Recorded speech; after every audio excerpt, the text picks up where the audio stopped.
Hit TV అభిమాన ప్రేక్షకులకు స్వాగతం. నేను మీ నాగేంద్ర కుమార్. ఇప్పుడే మహేష్, యువ దర్శకుడు మహేష్ డైరెక్ట్ చేసిన ఆంధ్ర కింగ్ తాలూకా అనే సినిమాని చూశాను. అండ్ మనకు తెలుసు Ram Pothineni most energetic and చాలా ఇన్స్పైరింగ్ గా ఏ సినిమా అయినా చాలా కష్టపడి అండ్ చాలా ఇన్వాల్వ్ అయ్యి కమిట్మెంట్తో యాక్ట్ చేసి అభిమానుల్ని గెలవాలి అండ్ ప్రేక్షకులోకాన్ని మెప్పించాలని చాలా కష్టపడతాడు. కాకపోతే ఆయనకి మధ్య రోజుల్లో తను పడ్డ కష్టానికో లేకపోతే తను చూపించే అంకిత భావానికో సరిపోయిన హిట్ సరి అయింది రాలా.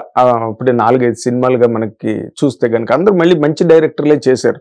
కాకపోతే కరెక్ట్ కంటెంట్ పడకపోతే ఈ యంగ్ హీరోలు కి మనుగడే చాలా ప్రశ్నార్థకం అయిపోయే ప్రమాదం ఉన్నది. అండ్ అఫ్ కోర్స్ దానిలోని వర్క్ చేసిన ఆ మెయిన్ క్యారెక్టర్ ఏదైతే ప్రధానమైన పాత్రని కథలో కావలసినట్టుగా రాసుకున్నాడో మహేష్ డైరెక్టర్, దాన్ని కన్నడ నటుడు, కన్నడ సూపర్ స్టార్ ఉపేంద్ర గారు చేయడం, వాళ్ళిద్దరి మధ్యన ఆ బ్రహ్మాండమైన కెమిస్ట్రీ వర్కౌట్ అయ్యేట్టుగా మంచి స్క్రిప్ట్ లెవెల్లోనే దాన్ని చాలా అద్భుతంగా దాన్ని పండించుకుని రక్తి కట్టించుకుని రాసుకున్న మహేష్ని 100% అభినందించాల్సిన అవసరం ఎంతైనా ఉంది. ఎందుకంటే ఊరికే ప్రతి సినిమాకి ఫస్ట్ హాఫ్ లూజ్ అయ్యింది, ఫస్ట్ హాఫ్ స్లో అయ్యింది, ఆ 15 నిమిషాలు తీసేస్తే బాగుండేది, ఈ 20 నిమిషాలు తీసేస్తే బాగుండేది, అసలు ఆ పాటే తీసేస్తే బాగుండేది, సెకండ్ హాఫ్లో కొన్ని ల్యాగులు ఉన్నాయి, ఇలాంటి పిచ్చి ఎనాలిసిస్లు కొన్ని సినిమాల పట్ల మాత్రం చెప్పకూడదు. ఎందుకంటే ఇది వరల్డ్ సినిమాలోనే నాకు తెలిసి నా నాలెడ్జ్ ప్రకారం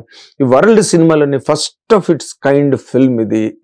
ఎందుకు ఈ మాట అన్నానంటే I'm speaking this with sense. ఇది ఊరికే సెన్స్లెస్ గా మాట్లాడట్లేదు. ఎందుకంటే ఒక హీరోకి ఒక ఫ్యాన్ కి మధ్యలో ఉన్న ఆ ఫ్యూజను, ఆ ఫీలింగు, ఆ అభిమానం, ఆ బంధం, అనుబంధం, వాటిని వాళ్ళు ఏ అభిమానిని, ఏ హీరో అభిమానిని అడిగినా కూడా వాళ్ళు విప్పి చెప్పలేరు, విడమరిచి చెప్పలేరు. అంతే, వాళ్ళల్లోని ఒక రకమైన ఒక పెను ఉప్పెన లాంటి అభిమానం వాళ్ళ గుండెల్లో కెరటాలై వెల్లువలై తన్నుకొస్తుంటే వాళ్ళు అసలు హీరో సినిమా రిలీజ్ అయినప్పుడు, హీరో కార్యక్రమాలు జరిగినప్పుడు, హీరోకి సంబంధించి ఏ ప్రస్తావన, ఏ సంఘటన, ఏ సందర్భం సమాజంలో ఎక్కడ జరిగినా వాళ్ళ తాలూకా రియాక్షన్స్, వాళ్ళ స్పందనలు, ప్రతిస్పందనలు కూడా చాలా ఒక్కొక్కసారి ఎంతో వైలెంట్ గా కూడా ఉంటుంటాయి. అలాంటి సందర్భాలు మనం చాలా చూసాం. అలాంటి కంటెంట్ ని హ్యాండిల్ చేసిన మొట్టమొదటి డైరెక్టర్ మహేష్ అని చెప్పడంలో ఏమాత్రం సందేహం లేదు.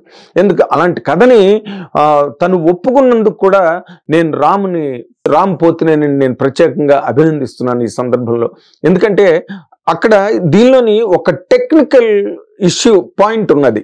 మహేష్ దీన్ని ఎంత తెలివితేటలుగా, ఎంత ఆర్టికులేటింగ్ గా ఈ కథను రాసుకున్నాడంటే, ఎందుకంటే ఒక ఇమేజ్ ఉండి హిట్ లేని హీరోని హ్యాండిల్ చేయడం అన్నది చాలా కష్టమైన విషయం. దాదాపుగా కత్తి మీద సాము లాంటి పని అది. దాన్ని దృష్టిలో పెట్టుకుని ఇక్కడ ఏం చేశాడంటే, రామ్ అనే ఒక హీరోని హీరోగా కాకుండా ఒక హీరోకి అభిమానిగా చేసి ఆ క్యారెక్టర్ని ఎంతసేపు హీరో కోసం పోరాడి, హీరో కోసం పాటుపడి, హీరో కోసం పాటలు పడే ఒక పాత్రగా రామ్ పోషించిన క్యారెక్టర్ని సాగర్ క్యారెక్టర్ని తయారు చేసాడే. దానికి అంటే అలాంటి ఒక అప్రోచ్ స్క్రిప్ట్ రైటింగ్ లో తీసుకురావడం అన్నది అదొక న్యూ పెరాడైమ్. అంటే ఒక కొత్త పుంతని తుక్కించారు కథని అంటారే, అలాగా ఒక మలుపు అనమాట. ఒక హీరో, నేను ఇందాక అన్నట్టుగా ఒక ఇమేజ్ ఉండి హిట్ లేకుండా కొంచెం డిస్టర్బ్ అవుతున్న హీరోని హ్యాండిల్ చేసేటప్పుడు ఎలాంటి కథను ప్రజెంట్ చేయాలి, ఓవర్ ది టాప్ డాన్సులు కానీ రామ్ సినిమాల్లో అవి ఉంటాయి. ఎందుకంటే ఓవర్ ది టాప్ డైలాగులు అండ్ చాలా సీరియస్ వార్నింగ్లు, దారుణంగా వచ్చి కొట్టేడాలు, ఇవన్నీ కూడా మనం చూసాం అలాంటి సినిమాలు. కానీ ఇందులోని వాటన్నిటినీ కూడా కత్తిరించి పారేసే డైరెక్టర్. నిజంగా ఆ విషయంలో మాత్రం అతన్ని 100% మెచ్చుకోవాలి. ఎందుకంటే ఏదో శ్రీశ్రీ గారు చెప్పినట్టు రాచపుండు మీద వైద్యుడు చేసే శస్త్రచికిత్సని హింస అని అనుకోకూడదని, అలాగా హింసను అనుకోకుండా అతను టోటల్ గా చెక్కేసాడు మొత్తం కథలో హీరో క్యారెక్టర్ని. అతను ఒక పెద్ద హీరోకి అభిమాని మాత్రమే. ఆ అభిమాని పాత్రలో రాముని ఇరికించి ఇతను హీరో కాదు, ఒక హీరోకి అభిమాని అని చెప్పి కథను స్టార్ట్ చేశాడు.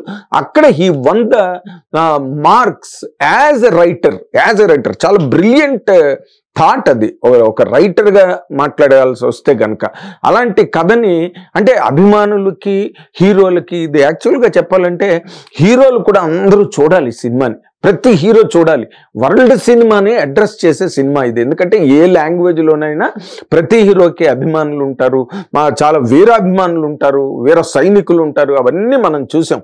అలాంటి వాళ్ళలో అసలు ఫ్యాన్స్ ఎలాంటి ఇమోషన్స్కు లోనవుతారు, అసలు ఫ్యాన్స్ వాళ్ళు పడే ఇబ్బందులు ఏంటి, వాళ్ళు ఎదుర్కొనే సమస్యలు ఏంటి, ఛాలెంజెస్ ఏంటి, వాళ్ళ హీరోని అంటే తట్టుకోలేరు, వాళ్ళ హీరోని ఒక్క మాట అన్నా కూడా అసలు భరించలేరు, సహించలేరు, ఊరుకోలేరు, తిరగబడతారు. ఎందుకంటే వాళ్ళకి వాళ్ళ ప్రేమ, హీరోల మీద ఉన్న ప్రేమ అభిమానాలు ఇంట్లో తల్లిదండ్రులకు అర్థం కావు, ప్రేమించిన అమ్మాయికి అర్థం కావు, పక్కనే నడిచే స్నేహితుడికి అర్థం కాదు. అవన్నీ దాంట్లో ఉండే మడతలు, ఆ అరమరికలు అన్నిటినీ కూడా ఈ సినిమాలో చాలా బాగా అంటే విడమరిచి ఓపెన్ చేసి చెప్పాడు మహేష్ ఈ సినిమాలో.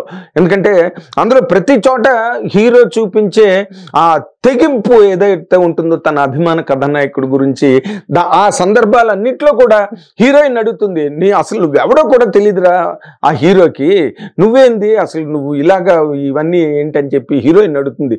ఫ్రెండ్ అడుగుతాడు ఏదో పెట్టుకుని నువ్వు పెద్ద ఇది అని అంటే, బట్ అక్కడ మహేష్ ఆ ఫ్యాన్కి ఒక వాల్యూని ఎలా క్రియేట్ చేశాడంటే, అంటే కొంతమంది మనకు తెలిసి కొంతమంది హీరోల వల్ల అభిమానులకు కూడా ఒక రకమైన ఎగ్జిస్టెన్షియల్ వాల్యూ వస్తుంది, అంటే అస్తిత్వపు విలువ దక్కుతుంది.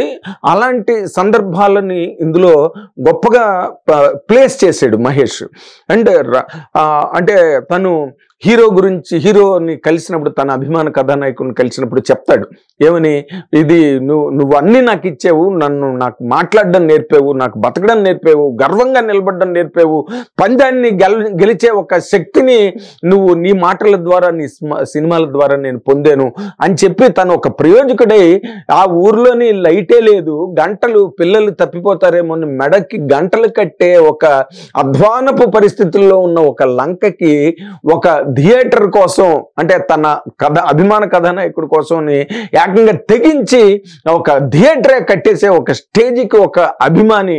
నేను ఇక్కడ ఒక మాట చెప్తాను sir, don't think this is non contextual. SKN గారు ఒక మాట అన్నాడు బేబీ ఫంక్షన్లో. ఏమన్నాడంటే, అంటే చిరంజీవి గారిని ఉద్దేశించి ఏమన్నాడంటే, నేను బ్యానర్లు కట్టే చిరంజీవి గారి అభిమానిగా ఈ రోజున బ్యానర్ స్థాపించి సినిమాలు తీసే స్థాయికి ఎదిగానంటే దానికి చిరంజీవి గారి కారణం అని చెప్పి స్టేజ్ మీద మీడియా ముందు చెప్పడం జరిగింది. బ్యానర్లు కట్టుకునే ఒక అభిమాని ఒక బ్యానర్ స్థాపించగలడా అనే దానికి ఎస్కేఎన్ ఒక ఎగ్జాంపుల్. చీకటిలో మగ్గుతున్న ఒక జనరేషన్ కి ఇన్స్పిరేషన్ అనే టార్చ్ చేసిన టార్చ్ బేరర్ మెగాస్టార్. ఆ సీన్ గుర్తొచ్చింది, ఆ సందర్భం గుర్తొచ్చింది నాకు సినిమా చూస్తున్నప్పుడు. ఆ రామ్ పోతినేని చేత మహేష్ ఆ డైలాగులు చెప్పించినప్పుడు నాకు అది గుర్తొచ్చింది. అండ్ ఆ వేళ్ళు మెత్తగా ఉంటాయి, మీ వేళ్ళు మెత్తగా ఉంటాయి అని చెప్తే నేను ఏదో అనుకున్నానండి, నిజంగానే అంటాడు హీరో అది పట్టుకున్నప్పుడు. ఆ సీన్ అప్పుడు మన hero, young hero Karthikeya Chiranjeevi గారిని పట్టుకుని, మిమ్మల్ని పట్టుకున్నాక తెలిసింది, ఆయన పట్టుకున్నాక తెలిసింది ఆయన కూడా ఒక మనిషిలాగే ఉంటారని చెప్పి చాలా పాపులర్, వైరల్ అయింది.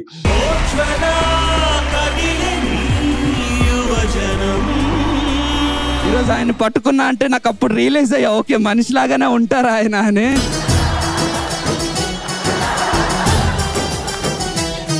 ఫ్యాన్స్ అనేది చిన్న మాట, ఆయన పిల్లలం మేమందరం. ఇవన్నిటిని బాగా స్టడీ చేశాడు మహేష్ గారు. అంటే ఒక ఫ్యాన్, ఒక అభిమానికి, ఒక కథానాయకుడికి మధ్యలో ఉండే ఆ కెమిస్ట్రీ ఎలా ఉంటుంది అన్నది బాగా స్టడీ చేసి రాశాడు. And Ram Pothineni excellent. అంటే తను రెగ్యులర్ ఫార్మేట్ కాదు రామ్ది, but Ram has been excellent in performing. తను బాగా తగ్గించుకుని ఈ క్యారెక్టర్ని పెర్ఫార్మ్ చేశాడు రామ్. చాలా చాలా ఆ డైలాగ్ అంటే ఎక్కడ ఓవర్ ది టాప్ డైలాగ్స్ లేవు, ఓవర్ ది టాప్ ఆ సందర్భాన్ని బట్టి అవసరాన్ని బట్టి చేశాడు. అండ్ ఆయన ఒక సీనియర్ యాక్టర్గా ఉపేంద్ర తన క్యారెక్టర్ని తను బాగా చేశాడు. అండ్ డైలాగులు ఎంత బాగా రాశాడో. ఆ అమ్మాయితోని ఉపేంద్ర డైలాగ్ ఒకటి ఉంది, నీ కోసం గెలవాలనుకున్నాడు, నా కోసం ఓడిపోయాడు, కానీ తన కోసం ఏమీ చేసుకోలేదు అని ఒక మాట. గొప్ప డైలాగ్. అంటే ఆ ఫ్యాన్ పక్కన ప్రేమ, ఓ పక్కన ఫ్యానిజము, ఈ రెండింటికి మధ్య తన అభిమాన కథానాయకుడి కోసమే ఓటేస్తాడు. ఈ మాట హీరోలందరూ కూడా గ్రహించాలి. ఈ హీరోలందరూ యాక్చువల్గా సినిమా హీరోలందరూ చూడాల్సిన సినిమా అది. ఏ లాంగ్వేజ్ అయినా సరే ఇది అన్ని లాంగ్వేజ్లోకి డబ్ చేసి వరల్డ్ లాంగ్వేజ్ డబ్ చేయాలి. ఎందుకంటే తెలియాలి, హీరోలకి తెలియాలి. చాలా మంది పట్టించుకోరు, అభిమానుల్ని చాలా మంది పట్టించుకోరు. అలా పట్టించుకున్న హీరోల్లో ఒక చిరంజీవి గారి గురించే నేను చెప్పగలను. ఎందుకంటే ఆయన వల్ల చాలా మంది అభిమానులకి ఒక సోషల్ స్టేటస్ వచ్చింది. ఈ రక్త దానం అని, లేకపోతే మొక్కలు నాటడం అన్నది వాళ్ళల్లో ఒక సోషల్ పర్పస్ని చిరంజీవి గారికి ఇన్కల్కేట్ చేశారు. ఆయన వల్ల కదా ఈ రోజున ఎంతమంది డైరెక్టర్లు సినిమా ఇండస్ట్రీలోకి వచ్చారు, ఎంతమంది యాక్టర్లు ఇండస్ట్రీలోకి వచ్చి ఒక మంచి బ్రహ్మాండమైన స్థాయికి వచ్చాక కూడా ఇప్పుడు కూడా అంటే ఇండియా మొత్తాన్ని, ఇండియన్ సబ్ కాంటినెంట్ని షేక్ ఆడించేసిన సందీప్ రెడ్డి వంగ ఆయన ఇంటర్వ్యూలో నీ అభిమాన కథానాయకుడు అంటే no hiccups, no hangovers, no objections, ఆయన చిరంజీవి గారి పేరే చెప్పాడు. అంత పెద్ద డైరెక్టర్. అంటే నేను చిరంజీవి గారి పేరు ఎందుకు ఇప్పుడు చెప్పానంటే అంత సార్వజనీనమైన యూనివర్సల్ హీరో ఇమేజ్ ఉండి అంతమంది వాళ్ళు చాలా గర్వంగా చెప్తారు, మేము మెగా ఫ్యామిలీ అని చెప్తారు, గర్వంగా చెప్పుకుంటారు చిరంజీవి గారి అభిమానులందరూ కూడా. అందుకని నాకు ఆ సందర్భాలన్నీ ఆ సినిమా చూస్తుంటే గుర్తొచ్చింది అనమాట. కానీ ఇంకొక డైలాగు తను ఎవరు ఆ డైలాగు పడు పడు పడు పడు పడు అని చిరంజీవి గారు చెప్పారు. ఆ మాట మీరు ఆఖరి వరకు తేల్చుకోండి, వదిలిపెట్టకండి, మధ్యలో ఆఖరి వరకు నిలబడండి, ఆఖరి వరకు తెగించండి అని ఏదో ఒక సభలో మాట్లాడారు అభిమానులు ఉద్దేశించి.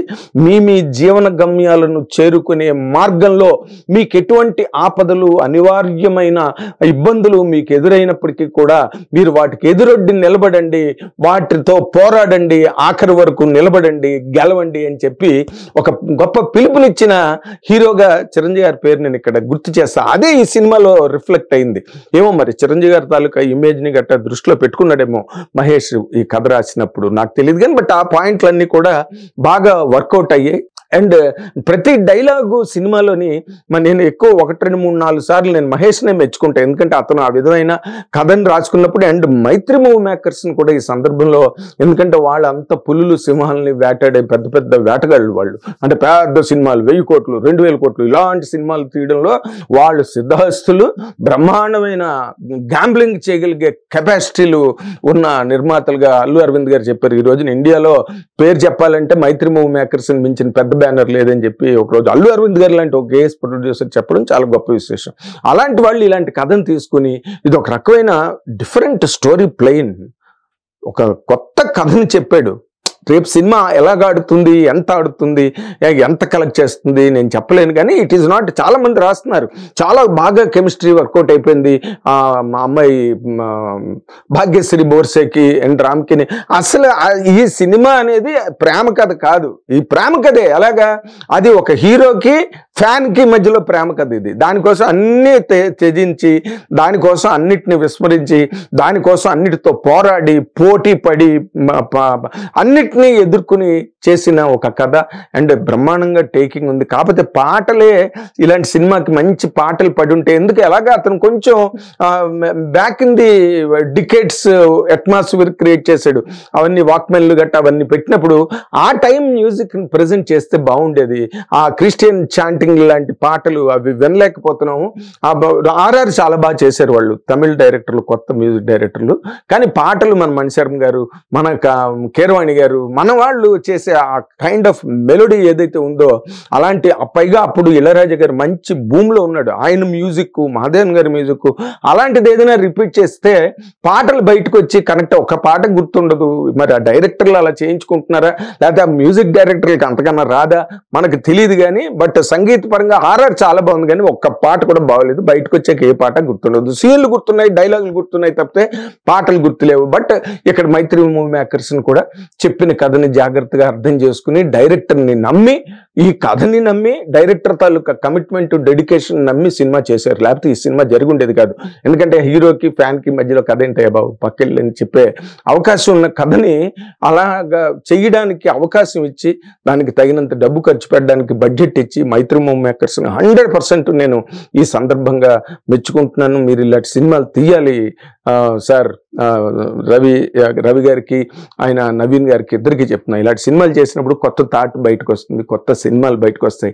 ఇవి 100% ఆడే సినిమావే, కానీ ఏ విధంగా దీన్ని జనాలు ప్రజలు రిసీవ్ చేసుకుంటారు అన్నది ఎదురు చూడాలి. Thank you very much. Hit TV app, ఇందులో short news, live news, entertainment shows, movies, digital magazines తో పాటు మీ జిల్లా వార్తలను కూడా ఫ్రీగా చూడొచ్చు.